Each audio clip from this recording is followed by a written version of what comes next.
வணக்கம். வணக்கம் சந்து. எப்படி இருக்கீங்க? நல்லா இருக்கேன். கருப்பு கருப்பா இருக்கு இன்னைக்கு. எதிர்பாராத கருப்பு. எதிர்பாராத கருப்பு, 2ம் கருப்பு. சரி. ஓகே.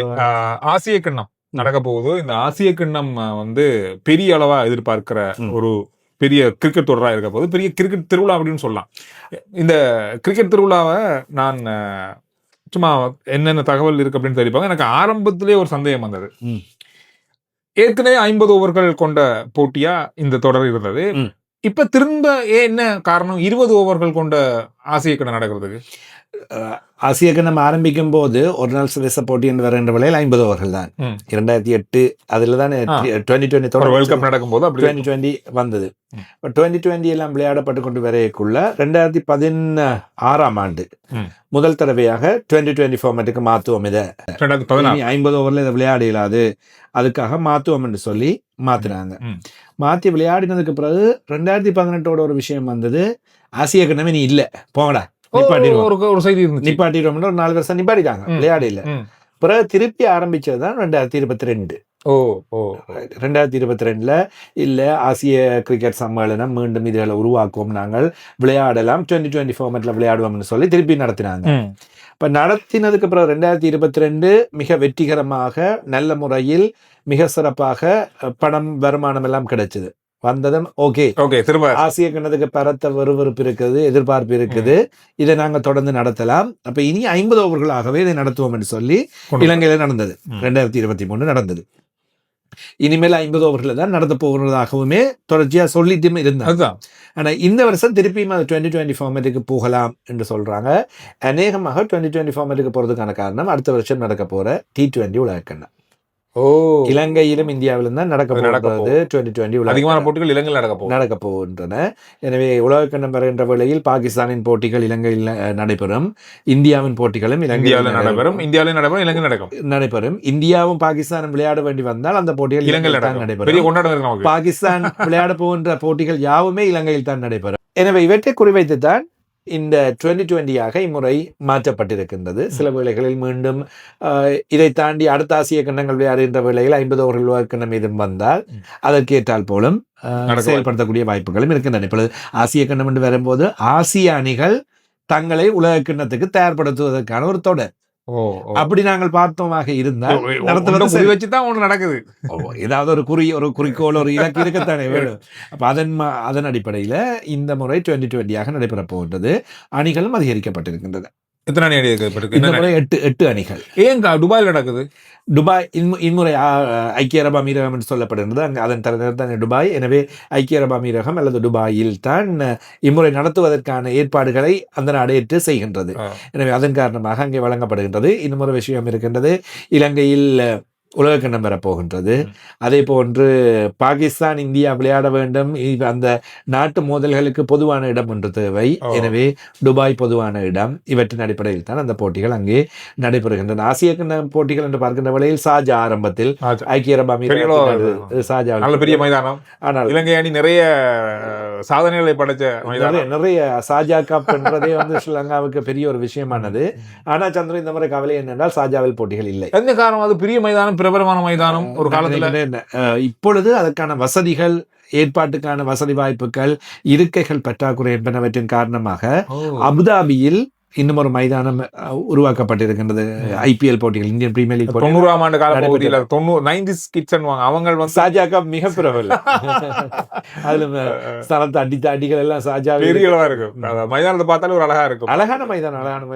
நான் நேரில் கடந்த முறை 2022 ஆசிய கிண்ணத்துக்கு சென்ற வேளையில் பார்த்து அங்கே போட்டிகள் பார்க்கின்ற வேளையில் கொஞ்சம் வித்தியாசமாக இருக்கும். ஆனால் இடப்பற்றாக்குறை, அதுக்கு அதே போன்ற ஏற்பாட்டு பற்றாக்குறை அங்கே இருக்கின்றன. அதன் காரணமாக தான் மாற்றப்பட்டிருக்கின்றது. எனவே அபுதாபி போட்டிகள் அநேகமாக நடப்போகின்றன. அதே போன்று துபாய் மைதானம் மிகப்பெரிய மைதானம். எனவே அது மிக சிறப்பாக இருக்கும். அந்த போட்டிகள் அங்கே நடைபெற போகின்றன. 8 அணிகள் இம்முறை விளையாட போகும். குழு ஏயில் இந்தியா, பாகிஸ்தான் ஒரே குழுக்குள்ளே வந்திருக்கிறது. குழு ஏன்னு சொல்லும் போது இந்தியா பாகிஸ்தான் வருது தானே. இதனால எந்த மாதிரியான போட்டிகள் இந்தியா பாகிஸ்தான் சொல்லுது? ஓமான், யுனைடெட் அரபு எமிரேட்ஸ், அதாவது ஐக்கிய அரபு அமீரகம் போட்டிகளை நடத்துகின்ற இந்த அவங்களும் இந்த 4 அணிகளுக்குள் இருந்து 2 அணிகள் அடுத்த சுற்றுக்கு தெரிவாக போகின்றன. சூப்பர் 4 என்று சொல்லப்படுகின்ற 4 அணிகள் பின்னர் ஒன்றாக விளையாடும். இவை குழு ஏ. எனவே இந்தியா, பாகிஸ்தான், ஆட்டோமேட்டிக்காக சூப்பர் 4க்கு போறாங்க. அர்த்தம். ஓமானும் யுஏயும் அப்படி பெரிய அளவில் அதிர்ச்சி வைத்தியம் வாய்ப்பு இருந்துட்டு மேஜிக் நடந்தா மட்டும்தான். அடுத்த குரூப் கொஞ்சம் டேஞ்சர் குரூப். அட பாவிகள் அப்படி செய்துட்டீங்களே. ஆப்கானிஸ்தான், பங்களாதேஷ், இலங்கை, ஹாங்காங். இந்த 4 அணிகளுக்குள் இருந்து 2 அணிகள். இலங்கை கொஞ்சம் சிக்கலா இருக்குமோ, கொஞ்சம் கஷ்டம் ஒன்று இருக்க போன்றது. வெல்லுவார்கள் என்று சொல்லலாம். ஆனாலும் ஆப்கானிஸ்தான், பங்களாதேஷ். ஆப்கானிஸ்தான் அடி வாங்கியிருக்கோம், பங்களாதேஷ் அடி வாங்கல. அது வேற. போற வார இடமெல்லாம் அடிய வாங்கி தொலைச்சு இப்ப எந்த டீமுக்கு போனாலும் ஒரு பதட்டம் நமக்கு இருக்குதா? எந்த டீமுக்கு போனா பதட்டம் ஒன்று இருக்குதா செய்யுது. அதே போன்ற ஹாங்காங் முதல் தடவையாக இவ்வாறான ஒரு போட்டி தொடருக்கு வருகின்றது. தெரிவுகான் போட்டிகளுக்குள்ளால்தான் அவர்கள் வந்தார்கள். ஓமான் அணியின் தெரிவுகான் போட்டிக்குள்ளால் தான் வந்தது. ஏனைய அணிகள் நேரடியாக தெரிவு செய்யப்பட்ட 6 அணிகள் போட்டிகளை நடத்துகின்ற காரணத்தினால் ஐக்கிய அரபு அமீரகத்துக்கு சொல்லுவாங்க. ஒரு நாடு போட்டியை நடத்தும் போது அந்த நாட்டுக்கு அணிக்கு வாய்ப்பு கொடுக்க வாய்ப்பு நேரடியாக உலக கண்ண கால்பந்தாட்டத்திலும் அது இருக்கின்றது, கிரிக்கெட்லையும் அது இருக்கின்றது, சகல விதமான போட்டிகளிலும் இருக்கின்றன. இப்ப இந்த 8 அணிகளில் 4 அணிகள் நேரடியாக சூப்பர் 4 ஆகி அவங்க 4 பேரும் திருப்பி அடிபடுவாங்க. வாங்கடா திருப்பி அடிபடுவோம் என்று இந்தியா, பாகிஸ்தான், இலங்கை, பாகிஸ்தான், இலங்கை, இந்தியா, எல்லாரும் பங்களாதேஷ், இலங்கை, பங்களாதேஷ், பாகிஸ்தான், பங்களாதேஷ், இந்தியா, இந்த மாதிரியான போட்டிகள் வரும். அவங்க எல்லாம் அடிபட்டு திருப்பி நேரடியா 2 பேர் ஃபைனல். நான் நினைக்கிறேன் இந்த ஆசிய கிண்ணத்துல இலங்கை, இந்தியா போட்டியில இறுதி போட்டியில விளையாடுறதுக்கான வாய்ப்புகள் இருக்கும் நான் நினைக்கிறேன். நீங்க நினைக்கிறீங்க? அதுக்கான வாய்ப்புகள் எனக்கும் அதிகமாக இருப்பதாக தான் நான் நம்புகின்றேன். எனவே நாங்கள் போட்டிகளுக்கு அண்மித்து இதை பற்றி நிறைய டீப்பா இன்னும் ஆராய்ச்சி சும்மா ஒரு அளவு இப்ப இருக்கிற அணி இந்த இதை வச்சு கொண்டு பார்க்கும்போது இலங்கை, இந்திய அணி இறுதி போட்டிக்கான வாய்ப்பு மிக அதிகமாக இருக்கு. அப்படி தப்பி தவறி இல்லாம போனா இந்தியா, பாகிஸ்தான் வரதுக்கு வாய்ப்பு, இந்தியா, பாகிஸ்தான் வாய்ப்பு இருக்கின்றது. இதை தனங்களால் சொல்லக்கூடியதாக இருக்கிறோம். இப்ப கடந்த கால ரெக்கார்ட்ஸ்ல பார்க்க ஆசிய கண்டத்திலையும் பங்களாதேஷ் 3 தடவை இறுதி போட்டிக்கு வந்திருக்குது. பங்களாதேஷ் வந்திருக்காங்க. ஆனா பங்களாதேஷ் என்ன பொறுத்த வரைக்கும் ஒரு அதிர்ஷ்டம் ஒன்று, திறமை இருக்கு. ஆனா எங்கேயோ ஒரு இடத்துல ஒரு அதிர்ஷ்டம் இல்லாம இருக்கும் அப்படின்னு நிறைய கிண்ணங்களை இறுதி போட்டி வரைக்கும் தவற விட்டுருக்காங்க பங்களாதேஷ் அணி. அது இருக்கின்றது. ஆனால் என்னை பொறுத்தவரையில் பங்களாதேஷிலும் பார்க்க 4வது அணியாக ஆப்கானிஸ்தான் வாய்ப்பு இருக்கு. ஆப்கானிஸ்தான் நல்ல அணி, பலமான அணி, விளையாடக்கூடியவர்கள். அதிலும் பார்க்க ஆப்கானிஸ்தான் அநேகமான பயிற்சிகள், பல ஆப்கானிஸ்தான் வீரர்கள் ஐக்கிய அரபு அமீரகத்தில் தான் இருக்காங்க. அந்த மைதானம் அந்த காலநிலை பழக்கமா இருக்கும். இந்த மாதிரி பல விஷயங்கள் இருக்கு. 8 அணிகள் 19 போட்டிகள் நடைபெறப் போகின்றன. அவற்றுக்குள் இருந்துதான் இறுதி மோதல் வரப்போகின்றது. நாங்கள் இப்பொழுதே ஆசிய கிண்ணம் பற்றி அதிகமான பேச்சுக்கள் இருக்கின்றன. 1 மாதம் இருக்கின்றது. கிட்டத்தட்ட செப்டம்பர் 9 தான் ஆரம்பமாக போகின்றது. 28 இறுதி போட்டி. இருந்தாலும் இப்பொழுதே உங்களுக்கு தருகின்றோம். இதன் விவரங்கள், விஷயங்கள் இன்னும் இருக்கின்றன. இனி ஒவ்வொரு அணிகளும் அறிவிக்கப்படும். எனவே அந்த அணிகள் அறிவிக்கின்ற வேளையில் ஒவ்வொரு அணிகள் பற்றியும் கூட நாங்கள் ஆராய்ந்து பேசலாம். பேசக்கூடியதாக இருக்கு. இதுல இந்த ஆசிய கண்ணத்துல இந்திய அணி பக்கமா என்னென்ன மாற்றங்கள் வரக்கூடிய வாய்ப்பு இருக்கும்? இந்தியாவை பொறுத்தவரையில் இந்திய அணி கிட்டத்தட்ட 2020 அணி என்பது ஒரு தனி அணி. இப்பொழுது தனியாகத்தான் அவர்கள், அதாவது இப்ப அவங்க T20க்கு வர மாதிரி, டெஸ்ட் போட்டிக்கு வர மாதிரி, ஒரு நாள் போட்டிக்கு வர மாதிரி இப்ப திருப்பி முந்தி கிட்டத்தட்ட ஒன்றா இப்ப கொஞ்சம் பிரிக்கப்பட்டு சில வீரர்கள் மாத்திரமே 3 விதமான கிரிக்கெட்டும் விளையாடுபவர்களாகவும் ஏனையவர்கள் விட்டு விளையாடுகின்றவர்களாகவும் இருக்கின்றார்கள். எனவே பும்ரா போன்றவர்கள் சில வேளைகள் ஓய்வு வழங்குவதற்கான வாய்ப்புகளும் இருக்கின்றன. இதையே காரணம் வச்சு நீங்க தப்பேலாது. 2022 அடி வாங்கிட்டு ஸ்ரீலங்காட்ட சொன்னாங்க, இல்ல நாங்க உலக கிண்ணத்துக்கு தயார்படுத்துறதுக்காக மாற்றங்களை செய்தோம், அதை செய்தோம், இதை செய்தோம் என்றதை. அதோட பிடித்த ஒரு பிடி ஒன்றுதான் இலங்கையின் மீள் உருவாக்கம் அல்லது மீள உருவாகக்கூடிய அணி. இந்திய அணி பலமான அணி. கடந்த காலங்களை பொறுத்தவரையில் சந்துரு, இந்தியாவும் இலங்கையும் தான் ஆசிய கிண்ணத்தில் ஆதிக்கம் செலுத்திய நாடுகள். பாகிஸ்தான் உண்மையில் பெரிய அளவில் ஆதிக்கம் செலுத்தவில்லை ஆசிய கிண்ண போட்டிகளில்.